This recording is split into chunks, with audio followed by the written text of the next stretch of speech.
السلام علیکم، دس از سفیر خان۔ امید ہے کہ سب خیریت سے ہوں گے۔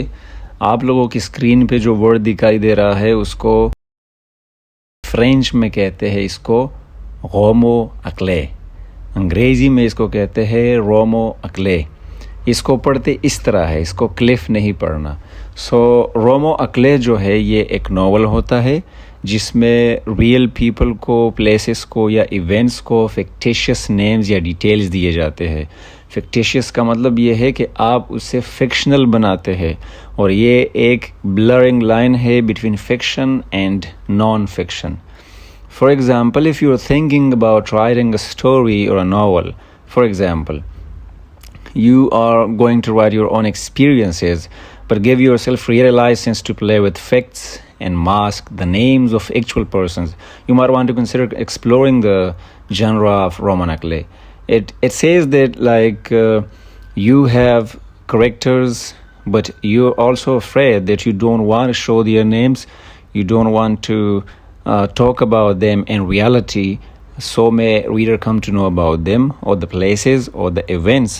So you go to apply رومو اکلے، تب ہی آپ رومو اکلے کا استعمال کرتے ہیں، تو آپ اس پہ کائنڈ آف پردہ ڈالتے ہیں۔ رومو اکلے جو ہے یہ ایک فرینچ ٹرم ہے، اور ٹرانسلیشن اس کا یہ ہے انگلش میں کہ ناول ود اے کی۔ یہ ایک ایسا ناول ہے جس میں چابی ہے، مطلب یہ بند ہے۔ آپ اس کے کریکٹرز سے انجوائے کر سکتے ہیں، انٹرٹینمنٹ یا مطلب یا جو بھی آپ حاصل کرنا چاہے، لیکن آپ کو ریالٹی یہ نہیں بتا رہے کہ یہ کہانی کس کے ساتھ ہوئی تھی، کیوں ہوئی تھی اور کیسے ہوئی تھی۔ اور یہ پہلی دفعہ 17 سینچری میں اس کا استعمال ہوا تھا فرانس میں، مطلب فرینچ جو لٹریچر ہے اس میں اس کا استعمال ہوا تھا، اور سٹارٹ سے اس کو بہت زیادہ اپریشیٹ کیا جاتا ہے۔ بعض دفعہ ایسی بھی ہوتا ہے کہ بایوگرافیکل ناول بھی اسے کہا جاتا ہے، وہ کسی بندے کے بایوگرافی پہ مشتمل ہوتا ہے، لیکن اس میں فرق یہ ہے کہ بایوگرافیکل ناول جو ہے وہ بھی ایک ریئل سٹوری پہ اکثر بیسڈ ہوتا ہے، یا اس میں کچھ ایونٹس یا کریکٹرز اس پہ بیسڈ ہوتے ہیں، لیکن اس میں آپ بتاتے ہیں کہ یہ اس بندے کی کہانی ہے۔ اور ادھر جو ہے رومن اکلے میں آپ یہ نہیں بتاتے کہ یہ اس بندے کی یا بندی کی کہانی ہے۔ استعمال کیا تھا ایک فرینچ آتھر نے، میڈلین ڈی اسکوڈرے نے۔ اچھا، اس کے اگر آپ کچھ فیمس ایگزامپلز دیکھیں رومن اکلے کے، تو ایک ورک ہے پرائمری کلرز جو کہ جو کیلن نے لکھی ہے، اور اس میں رومن اکلے کا استعمال ہوا ہے کیونکہ یہ انونیمسلی پبلش کیا گیا تھا۔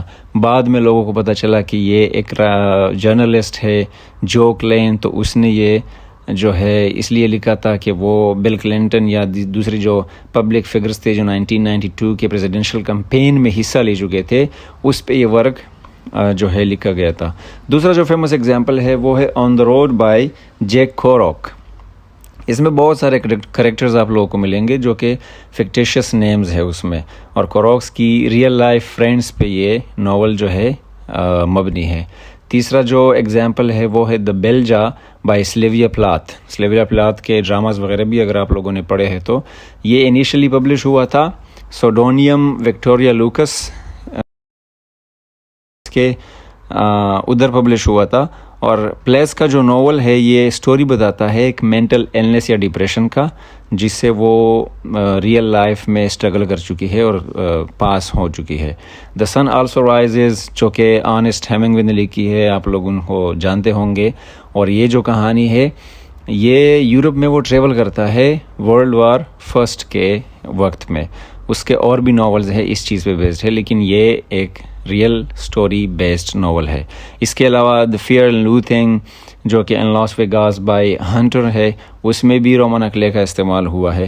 اینیمل فارم بہت سارے لٹریچر کے اسٹوڈنٹس نے پڑھا ہے، جارج اورویل نے جو لکھا ہے، اور یہ جو ہے ایلیگری وغیرہ کا اس میں استعمال ہوا ہے، اور اس میں جو ہے ڈپیکٹ کیا گیا ہے جتنے بھی ایونٹس ہوئے تھے رشین ریولوشن میں 1917 میں جو تھے، تو اس کو اسٹیلینزم وغیرہ اس ساری چیزوں کو کرٹیسائز کیا گیا تھا۔ اچھا، وجہ کیا ہے رائٹرز کو کیوں رومن اکلے ناولز لکھنے ہوتے ہیں؟ اس میں بیسیکلی 3 ریزنز ہے۔ سب سے پہلا جو ریزن ہے وہ یہ ہے کہ you would be able to write your creativity and freedom.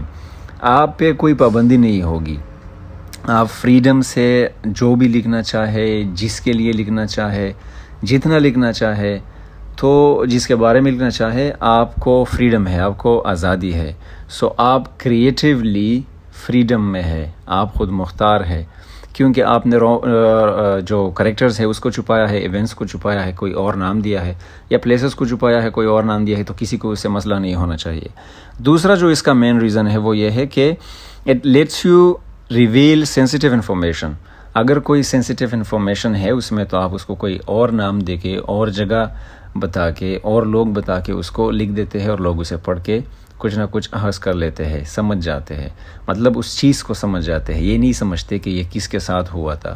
اگر کسی معاشرے میں کوئی مسئلہ ہوتا ہے اور وہ فرسٹ ٹائم ہوا ہو، جس طرح آج کل کے چائلڈ ابیوز کیسز وغیرہ آتے ہیں سامنے، اس کو پھر مار دیا جاتا ہے، تو یہ جو کیسز ہے اگر آپ کے آس پڑوس میں کبھی ہوتا ہے، ہوا ہے، اللہ نہ کرے، تو آپ اس پہ لکھتے ہیں، لیکن اس فیملی کو آپ مینشن نہیں کرتے. اگر آپ کے ساتھ ہوا ہے تو آپ وہ مینشن نہیں کرتے، آپ کی فیملی میں اگر ہوتا ہے تو یہ سینسٹیو انفارمیشن آپ ریویل کر سکتے ہیں. اس لیے ہم رومن اکلے ناول کا استعمال کرتے ہیں. تیسرا جو بڑا ریزن ہے وہ یہ ہے کہ اٹ پرووائڈز انانیمیٹی. انانیمیٹی کا مطلب یہ ہے کہ آپ کسی چیز کے بارے میں لکھ رہے ہیں، وہی بات ہے، ادھر سے ہی باتیں گھوم رہی ہے. یا رائٹرز بھی اپنے بارے میں اگر نہ بتانا چاہے، رائٹر پہ کوئی پابندی نہیں ہے کہ کوئی اس پہ گن تامے اور کہے کہ یہ کس کی کہانی ہے، بٹ ہی جسٹ سینگ کہ اس طرح ایکسپیرینسز میرے ہوئے ہیں، یا اس طرح میں تو ایک فکشنل رائٹر ہوں، ناول لکھا ہے میں نے، کسی ٹرو کہانی پہ بیسڈ نہیں ہے، تو اس لیے یہ انانیمس ہے. اس میں جتنی بھی راز کی باتیں ہیں وہ چھپی رہتی ہے، لیکن آڈینس تک، ریڈرز تک یہ بات پہنچ جاتی ہے. آئی ہوپ آپ لوگ سمجھ گئے ہوں گے. اپنا بہت سارا خیال رکھیں. Thank you very much.